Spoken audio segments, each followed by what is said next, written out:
Hey everybody, it's Safi and Marco Dish Out on Movies, the only movie review show on YouTube to review movies in terms of food. It's just Marco here once again, and I am here today to talk about M3GAN 2.0. Now, you guys know, if you have seen my reviews, that I was not a fan of the first movie. I can't remember if I had the first one in my top 10 worst of 2023. I don't think I did. I mean, maybe I did because it was hella overrated. It was so bizarre, the way that people acted like it was some really fresh, new thing. And it was just like a female rip-off of Chucky, and it was just not great. And it felt like there were some good ideas in it, but the overall, execution was pretty bad. And, I knew that they were going to make a sequel because it was so popular. And to be honest, this is the worst possible sequel that they could have done. What they did was they were like, okay, let's just change the genre from horror to action. Instead of trying to fix the problems that were in the first movie, let's just change genres and see if that fixes anything. It's terrible. It's like a Band-Aid approach to storytelling. And I think that the worst part of it is that I actually kind of feel sorry for people who like the first M3GAN movie, because there's no going back from this. They did say something about maybe, and now this is horrible, apparently Blumhouse now owns Saw so that they can ruin another horror franchise, because that's all Blumhouse does, is ruin horror franchises. You see it with every single horror franchise that they touch. They ruin it. They destroy it. They destroyed the Halloween franchise after it was already destroyed. And they destroyed Scream. They destroyed this. They're going to destroy Saw now. And they were like, oh, what if M3GAN went up against Jigsaw? Ew. Ew. And you know what I have to say about this movie? Ew. I hate this movie. I hate it with every fiber of my being. I hate this movie. M3GAN 2.0, it was not an improvement, it was a downgrade. It was a huge downgrade, because say what you will about the first movie, I can't believe I'm defending that first movie, even after they pulled the bait and switch with it was going to be R, and then I think they made it PG-13, or they cut out basically all the violence. And it's like, why even make a horror movie if you're not going to have violence? And then they released an unrated cut with all the violence added in it, and it was like, who cares at this point? But this second movie, it is horrible. It's like they tried to rip off Terminator 2, and they even try to make it comedic too, and they try to make M3GAN come up with these one-liners. There's this one part where she says, hold on to your vaginas. I mean, that was so cringeworthy that even Gemma, the girl from Get Out, she made the cringe face after M3GAN said that. And it was yeah, that might be one of the worst lines in movie history. I mean, this whole movie is just a giant disaster. It's a giant mistake. And it just sucks, though, because, again, they can't go back from this. They can't, because they opened up the Pandora's box with this movie. They can't just suddenly be oh yeah, it's going to be horror again. Because what could they do, after this movie? They turned this character, a horror character, into an action character. And I hate every single fucking thing about it. I actually was kind of excited for this movie based on the trailer.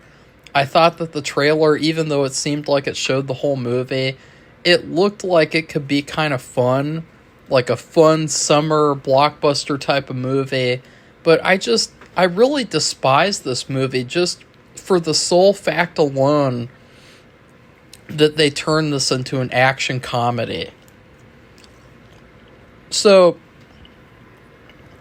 to be honest, I don't really remember much about the plot of this movie.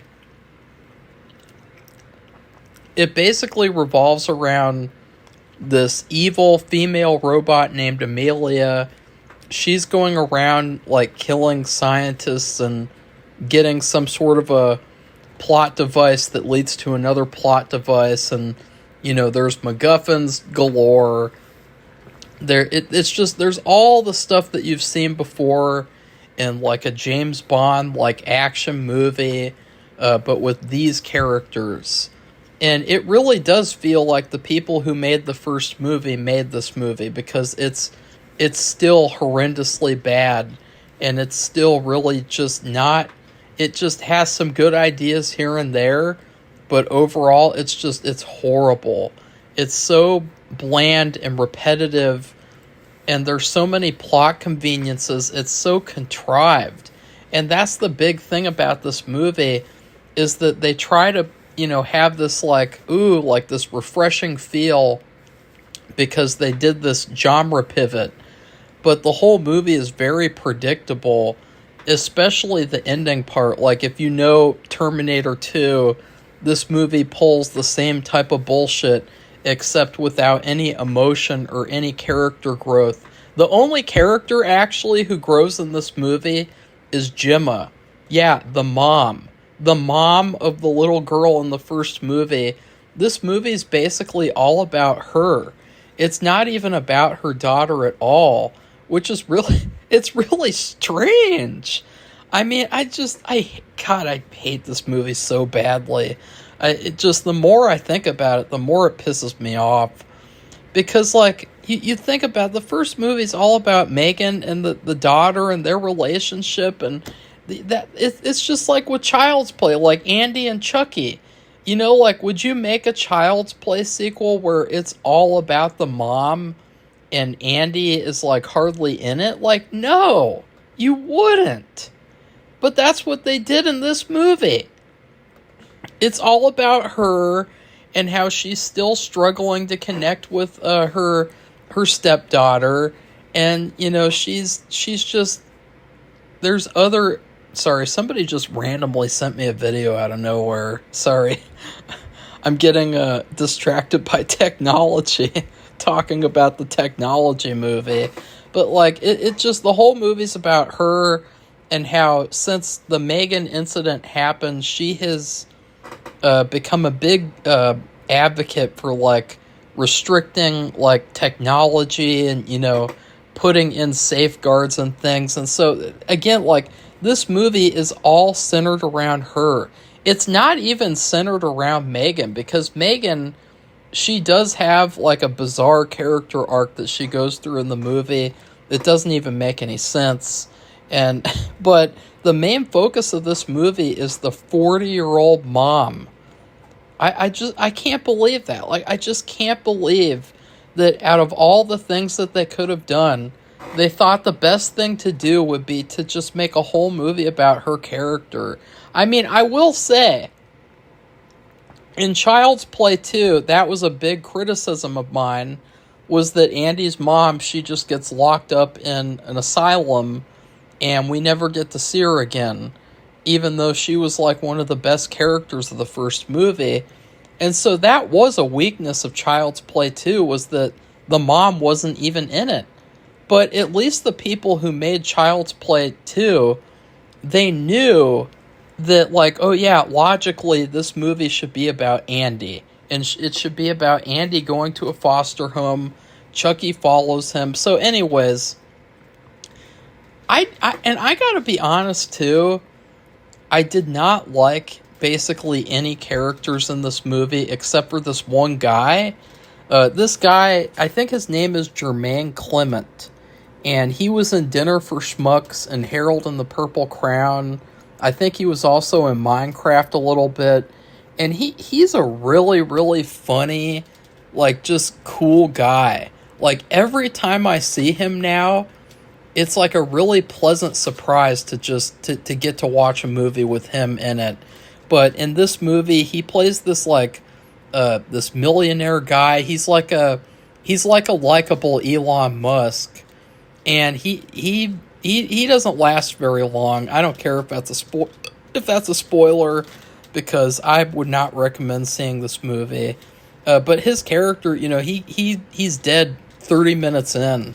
So the best character in the whole movie, he gets killed 30 minutes into the movie. And also, remember yesterday how I was talking about how female characters aren't allowed to be sexy in movies anymore? Well, Gemma, her character in the first movie, she dresses, like a mom the whole movie, and it makes sense, that's her character. But in this movie, she wears this, at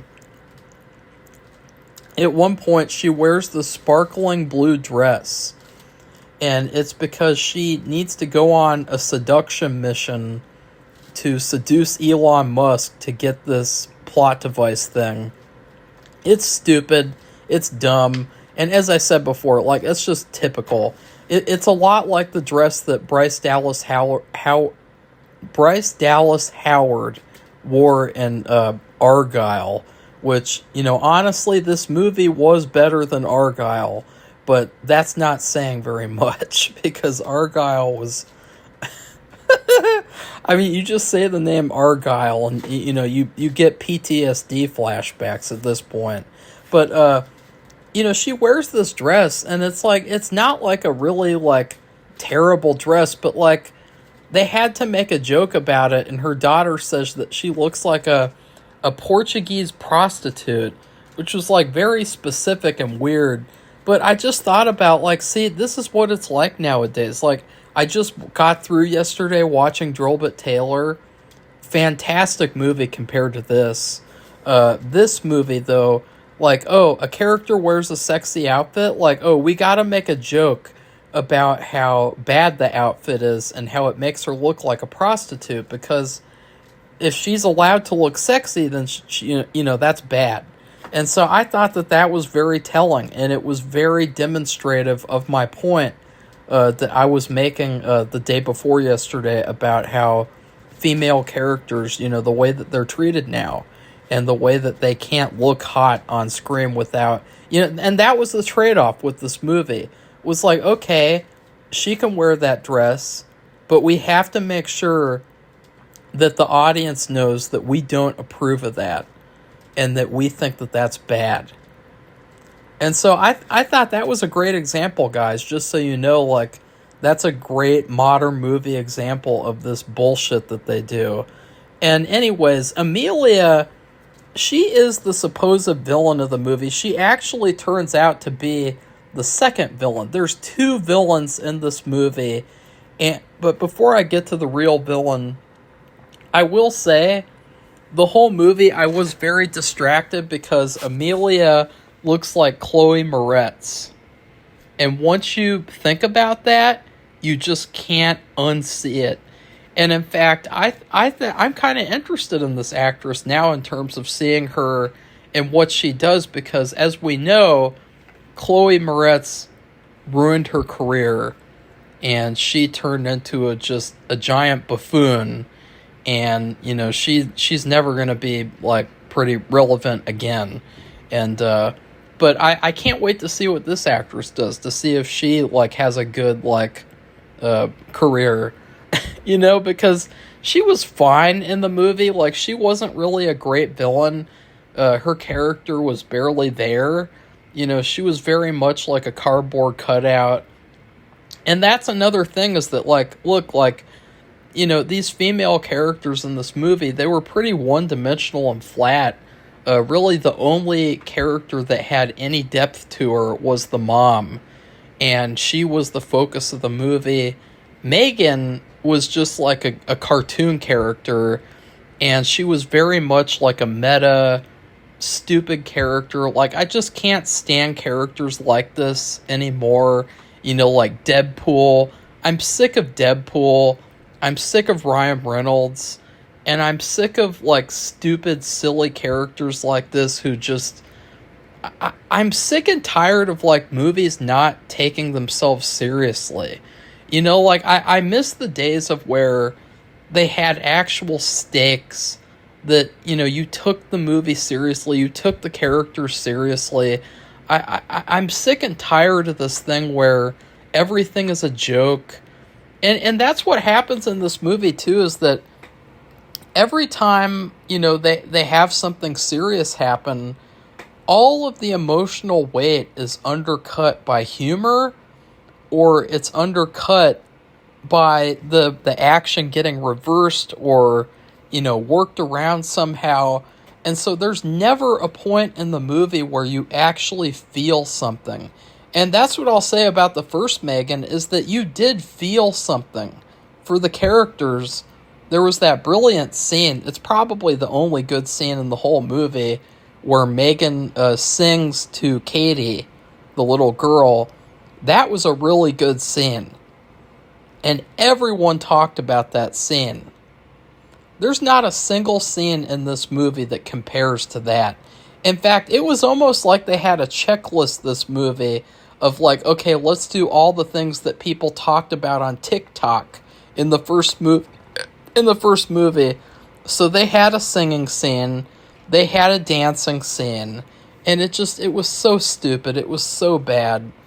And Amelia is not really the real villain. The real villain is this boring, generic guy. And all of the guy characters are boring, too. The worst guy character was, like, this military guy, I guess, and he wanted to use, like, AI robots for military stuff. Like, just really, really lame. Lame story, lame characters, just been there, done that. But the guy villain, he wanted to cause destruction with Amelia to show that AI and robots are bad. That was his whole master plan. So, and also a lot of the action scenes in this movie are very repetitive. What happens is Gemma, because there is a part in one of the things that I did like, that I will say, is that Gemma gets this implant in her head, and then M3GAN hacks the implant and controls her. I thought that was kind of cool, actually. I thought that was interesting. It's too bad that wasn't used in a horror movie sequel, and that it was used in a stupid action movie. But I really liked that idea. And I thought that it was one of the few good things in the movie. But every action scene almost is very much like, okay, M3GAN or Amelia or Gemma walks into a room with an enemy or enemies. Oh. Okay, I thought my cat wanted to come in. And then they fight for a little bit, and then the one character who's fighting gets knocked down, and you think that she's defeated, and then she gets up and surprises them and finishes the job. Every single action scene in this whole movie, every single one, it was that repetitive. And I don't think they did that in Terminator 2. You know, I think in Terminator 2, it was almost always like a fair, like, trade-off in terms of, like, the Terminator and the metal guy. So yeah, let's see if I have any other notes that are worth mentioning. There is some good action near the end. I mean, okay, this is another thing. The movie is 2 hours, and it really feels like 2 hours. And so the whole movie, you're kind of like, oh my god, just kill me and get it over with. Like, I can't tell you guys how many times I checked the clock trying to just, like, think about, okay, do I have this amount of time in the movie left, this amount of time? Because it was so boring. It was so overly long. And that's another thing, is I don't know why they made the second movie longer. Like, why would you do that? Like, if you're trying to make this, like, the TikTok Chucky, why would you make a longer movie? Like, it's dumb. It's just dumb decision making this movie. But near the end, there is some good action. But you have to wait all the way to the end to get to that action. And then, yes, M3GAN sacrifices herself, just like in Terminator 2. And there's no emotional weight to it because it just, it just feels like they're ripping off Terminator 2. But then at the very end of the movie, M3GAN comes back, and see, this is what I mean by nothing is allowed, like there's no emotional weight to anything that happens in this movie. Because at the very end, she comes back as a paperclip. You know how, like, when you're editing a document on the computer, and there was that little paperclip on the screen, like from long ago. Well, M3GAN becomes the paperclip at the end of the movie. That it's just so dumb. So overall, I hated this movie. I hated almost everything about it. I think it's so disappointing that they decided to make an action comedy, because I would have been fully willing to, and I did give this movie a chance, but I would have been fully willing to give a second horror movie M3GAN a chance. I wouldn't have just written it off and said, okay, this is obviously going to be bad. I mean, I would have probably had a feeling it would be bad, and look what happened. This movie was bad. But I would have given it more of a chance. And I would have been more, like, I would never watch this movie again. I wouldn't watch the first movie again either, but, I mean, it's 2 for 2 now. I mean, 2 suck. I would take every single Child's Play Chucky sequel over this. I would take Cult of Chucky over M3GAN 2. I would take the Child's Play remake over M3GAN 2. I would take Seed of Chucky. I would take the Chucky TV show over M3GAN 2. Okay, maybe that's going too far. Okay, actually, excuse my language. I would take M3GAN 2 over the Chucky series, because the Chucky series was just propaganda garbage. But anyways, in terms of food, you know how Wendy's, how they used to have the best fries? Well, after a while, for some reason, they were like, hey, even though we have the best fries, let's change our fries completely and do this weird thing where we double fry the fries. And so now they're all crunchy. They don't have the same great texture that they used to. And a lot of them are overcooked. And then a lot of them have black spots. And to be honest, like, the fries at Wendy's, I don't even like going to Wendy's anymore. Like, I used to go to Wendy's twice a week. I would go once a week to get the bourbon bacon burger, and I would go the second time to get spicy nuggets. I don't really go there that much anymore. They've really gone downhill. And another pivot that they've done is they have these terrible new Frosties. They have one that's like a chocolate brownie, or you can make it a chocolate brownie Oreo Frosty. So it's basically like an overcomplicated Oreo chocolate McFlurry. And then they have a Pop-Tart strawberry one, which is terrible. Pop-Tarts are terrible. So it's just, but what they've done though with the Frosties is that it's like, instead of making like new legitimate flavors, like they've done in the recent years, they have these gross, like, mix Frosties, where you have to mix all this crap together to make, like, a Frosty. And, the people who are at Wendy's, they hate doing it, by the way. Like, the Wendy's employees, they're not very good anymore, and they hate to do that. So, there's these strange pivots. Like this movie, I just think it's a series of strange pivots, strange decisions that just make it feel like the people who made the first movie, like, they could just do anything with this franchise. Like, oh, they could make a Western with M3GAN. They could make a Twilight romance movie with M3GAN. Oh, that would be something interesting. Oh, they could have M3GAN fall in love with a teenage vampire.